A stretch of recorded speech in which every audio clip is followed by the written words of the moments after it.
What's up, fellas? So I had a loyal patron supporter, High Value Kale, asked me was hypergamy overblown. And shout out High Value Kale. He always asks some good questions. I got a few on there ask me some good questions. I got Muhammad. I got a few guys. Counselor. He don't ask too many questions, but when he do ask a question, so shout out to my patron supporter, High Value Kale, Muhammad, Counselor. The ones that come off the top of my head, they always ask, and y'all guys just don't know. Y'all guys are the lifeblood of the channel of Alpha Male Strategies. If I had to sit around and think of all this shit myself, shit would have been dead a long time ago. Can't nobody do it by them damn selves. All right, you know how the president got his advisors, and they all sit around the table and they throw ideas at him or suggestions at him and shit like that. He can't think of everything his goddamn self. He got his cabinet, the minister, the secretary of defense, the secretary of education, the secretary of energy, because he can't think of every fucking thing. If he had to do everything for his fucking self, the country will collapse. All right. So that's the way I look at my patron supporters. Y'all my cabinet, and y'all sit around and throw suggestions at me. Y'all the lifeblood of the channel, and I appreciate it, man. Y'all ask some good questions, you know, especially the ones who ask deep questions. But anyway, getting back to the suggestion you asked, is hypergamy overblown? The thing with hypergamy, guys, yes, it is overblown. The thing with hypergamy is, and shout out Rollo Tomasi, he the first guy I heard talking about hypergamy. I'm not saying he the first guy that I heard talking about hypergamy. I'm not saying he the first for some guy come in the comments and talk about some philosopher in 1962 that created the word hypergamy. Keep it, motherfucker. I don't want to hear it. I'm just telling you, he the first motherfucker I heard say it.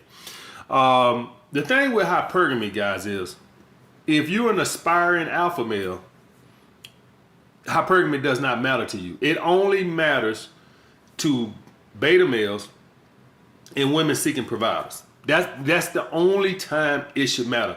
If you watching me, hypergamy should not mean nothing to you. Now, why do I say that? What have I always said? What have the fuck I've been saying for the 2.5 years that I've been on here? Dick them down and toss them to the side of the road. About these bitches. If any of you guys go back on my Why I'm Against the MGTOW movement, on that video, what I was talking about was women who are looking for providers. What I said, I got me a nice car. I got me some nice clothes. I got me a nice crib. I sell them bitches a dream and I dick them down and toss their ass to the side of the road. What I was talking about, is those particular women, the guys was bitching and complaining about, the hypergamous women, sell them a dream and dick them down and toss them to the side of the road. We don't complain about hypergamy over here. I'm glad. Let me tell y'all guys something. Ask any guy there that's done been around the block a few times. These are the easiest bitches to fuck. No charisma is needed. None of that bullshit. No, you don't gotta have no abs. All you need is a decent crib, a car, and dress nice. These are the easiest bitches that you can fuck. Now, I ain't talking about the professional gold diggers. The professional gold diggers, it don't work on them. If you run across a professional gold digger, a real gold digger, she's gonna expect finances before she give up that ass. Cause she done already been sold that dream, dick down and tossed to the side of the road. So typically speaking, they don't fall for it again. See, guys, I done been around the block. I done dealt with all these type of hoes. I ain't just started selling hoes a dream a couple years ago when I became a personal trainer and started making some money. Remember what I told you guys? That I had this necklace. It was a nice little necklace I bought with my income tax, right? Had the shittiest car in the world, but the necklace was on point. It was like a little Figaro type necklace. They don't really make it no more, but it was like a mix between a Cuban link and a herringbone. It was a mixture in between that. I haven't seen it since, but there was a hot little necklace I had, right? At the time, I think it was about $700. So I bought it with my income tax, even though I ain't have shit, right? I think the necklace cost more than the goddamn car, right? That's how ridiculous it was, right? So, but I could go in the clubs, push up on girls. They see that little stupid ass necklace around my neck, think I got some fucking money, right? And then sometimes I could fuck them and tell them, oh, this ain't my car. You know, this is my brother's car. I'm getting my car painted, or you know, this is my sister's car. My car in the shop. I'm getting something put on it, or whatever the case may be. Just lying to these crazy bitch. I'm not telling you guys to do that fucking shit. I wouldn't even do it no more, right? But at the time, that's what I'm doing because I knew the necklace didn't match the car. You understand what I'm saying? I knew the necklace, if you looked at the necklace I had, and $700 ain't shit right now, right? Man, $700, man, you won't get shit for $700 now. But back in that time, gold was a lot cheaper. We talking about almost 20 years ago, guys. So gold was a lot cheaper. So you got, for what you gonna get for $700 now, you might get a itty bitty little piece of gold. At that time, $700 will get you a pretty decent necklace.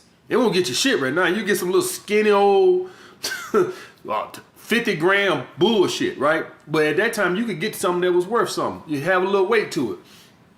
And I remember I fucked so many girls off of that goddamn little necklace I had. Using women hypergamy. Now, I didn't know what it, somebody came up with a phrase and called it hypergamy, but I always knew women love money. And I didn't invent this, guys. This been going on since the beginning of time. Guys always knew to be flashy to attract women and really didn't have shit.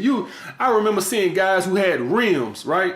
Guys who had rims, you know they ain't got shit. Motherfucker, you work with me and you got $3,000 rims. Motherfucker, we both make $750 an hour.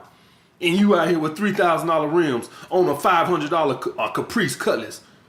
But they knew it attract the girls. So this shit been going on, guys. This sell a bitch a dream and dick them down to toss them to the side of the road, shit been going on. Back at those times, the rims was the big thing. All right, I ain't have no money to get no rims, so I went with the fucking necklace. But all us dudes knew to get something to lure bitches, so the bitches think you got some money. You ain't got shit. You don't want to bought this shit with your income tax. You ain't got a motherfucking thing.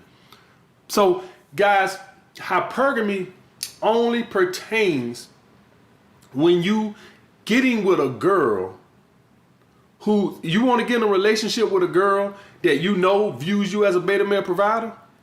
That's when you should be concerned with hypergamy. If you're a purple pill guy over here and you getting with a girl that you know views you as a beta male provider, you goddamn right, hypergamy should matter to you. You should only get with women who are with you. I'm talking about in a relationship. We fuck them hoes. Do not get in a relationship with them because hypergamy will beat. Now, if you're wondering, well, AMS, how am I supposed to know if a girl is with me for me? I told you guys you can always tell by how she initiates sex and intimacy. But another key thing, guys, is when you with a girl that's with you for the wrong reasons, whatever you using to attract those type of females, you'll constantly see them talking about it all the time. So when I was with girls who was with me because of that little stupid ass necklace around my neck, what they would always do is ask me about, ooh, that's a nice necklace. How much you paid for that? Where you got that from? So like if you a guy who got a nice car, she'll constantly be asking you about the car. So if you a guy and you go get with a girl that's with you, that views you as a beta male provider, and you, let's just hypothetically say you got a 2020 Mercedes S550 or something like that, she'll constantly be asking you about that goddamn car. That's how it is when you get with women that views you as a beta male provider or they looking for a provider, is that whatever attracted them, they always constantly talking about that particular thing. They ain't got nothing to ask about you and your upcoming and your upbringing and your interests and shit like this. They only concerned with when you got that car.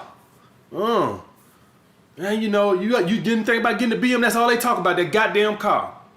So that's another way you can tell besides the intimacy. When a girl is really into you and stuff for you. Now, the thing with the finances, guys, at some point, every woman wants a stable man, right? I don't even hold that against women because I want a stable woman. I won't even date the woman if she ain't got her shit together. In other words, she can't get in my rotation. I'll fuck her, but she won't be no girl I'm gonna see on a consistent basis. A girl that's living with her mama on Section 8 welfare or bullshit like I'm not finna date this bullshit, man. I'll fuck her. I'm not finna. This girl is not finna get in my rotation. Baby, you need to go get your shit together. You need to go fill out a couple job applications. Okay? I'm only gonna get with girls I'm gonna date on a consistent basis with women who have their own transportation. Unless you're in New York. In New York, you don't need transportation. But anywhere else, have your own transportation, your own place, and a good job. That's what it takes to get in my rotation. You don't need nothing but a goddamn fat ass for me to fuck you. But to get in my rotation, you definitely gonna have those. Give y'all guys a good example. Now, y'all know we going through this pandemic and bullshit, and my girl that I fuck with on Saturday, she comes over, she cooks. All right, she brings the groceries when she comes. She paid the previous 2 Saturdays. So this time I try to give $50 for the groceries because she just been paying the last couple of times. So I felt like, well, you know, it's my turn to pay for the groceries. She paid the other couple of times, and she gave me the money back. Like, all right, baby, it's okay. Well, first of all, she has her shit together. Let me say that first. She can afford to do that because she's not broke. And second of all, she's not with me for money. She's with me because she crazy about me. Okay, guys? And so I don't couldn't a dude with more money come take her from me. I am telling you that now. A dude with more charisma could. A dude that she finds more physically attractive could. But a dude with more money couldn't. I promise you. You know what she'll probably do? If a dude with more money, because y'all guys know I'm not in a committed relationship, so she wouldn't be doing nothing wrong. She'll fuck with that motherfucker, probably use him. You see what I'm saying? At the most, use him. But all he is just that, a beta male provider. That's all he is. He probably won't even get the fuck. She'll probably just jerk him around. That's probably what would happen if a dude she had met with more money started pushing up on her and throwing money her way. By me not committing to her, y'all know I don't do relationships. I just date. So it's not like she's doing nothing wrong because I'm dating other girls. Y'all see the phone calls. I'm dating other girls. So what's good for the goose is good for the gander, right? What's good for me is good for her. If I'm gonna date other chicks, she could date other dudes. That's what she would do. But as far as taking her mentally away from me, the only way he could take her away from me, like as in intimacy, as in her head and stuff like that, is if he had more charisma, because she's not a girl that's looking for a beta male provider. Do y'all guys understand that? So yes, hypergamy is greatly overblown, especially if you don't pertain, if you're not interested in getting with a girl, in a relationship with a girl who views you as a beta male provider. If you get with a girl like that, you goddamn right, it does matter. If you make 150 grand a year and she's with you because you're a beta male provider, and she meet a guy that makes 350, you goddamn right, she's gonna start pulling back. And the reason I say she's gonna pull back, she's not gonna just leave you like that. She's not gonna just. Y'all guys know how when you wanna say you got a job that's paying you 150, but let's say you want to get a job that's paying you 300. Well, you ain't gonna just quit the job that's paying you 150 until you got the job that's paying you 300. So if this girl, what she would do is she would date that person and she'll start to pull back from you, but she wouldn't cut you off completely until this guy gave her the job, because maybe he just want to dick her down and toss her ass to the side of the road. So most of these girls that are like that, they understand that dudes use money, but they don't really want nothing. So she's not gonna get rid of you until this dude shows that he wants something more than the fuck. And that's when you'll see that little pullback. So for when y'all guys see this little pullback going on, where you like, damn, she's a little wishy-washy. Like, I can't really put my finger on it. It's like she's not as available. And it's like she don't call as much. She's pulling back because she's taking applications. She's interviewing another guy for the job. And when he get that job, that's when she'll cut you off completely. But until then, she's smart enough to know that this ain't guaranteed yet, so I'm going to keep this job until I get that fucking job. So that's how that works, guys. But hypergamy is greatly overblown. Only people that think hypergamy is the end all be all is guys who really ain't never been viewed as an alpha male. Because if you're a guy over here, and I'm speaking from experience, guys. I'm not just pulling some shit out my ass and telling y'all. I had beautiful women that I was dating in that shitty ass basement. I am telling you, I had beautiful women, not 6s and 7s.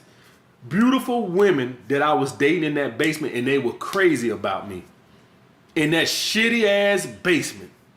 So I'm telling you guys from experience that I know you could slip and trip, fall down the street and find a guy who was making more money than me when I was a fucking bouncer in New York City. So that wasn't nothing to find. Shit, you can go to McDonald's and meet somebody flipping burgers who was making more money than me. So shit, and these was attractive women. So that's why I can sit up here and tell you that hypergamy is not the end all be all. It's always what between her head. It's some women now. It's a select few of women out there that charisma and sex appeal and all that means nothing to them. I will give y'all guys that. It's some women out there that just won't care if they find you attractive or if you got charisma. If you don't got no money, they ain't got no time for you. And what I tell you guys is you just fuck those type of women.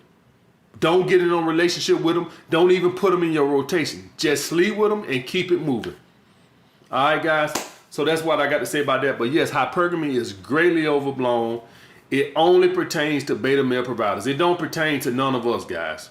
All right. I'll get back with you guys.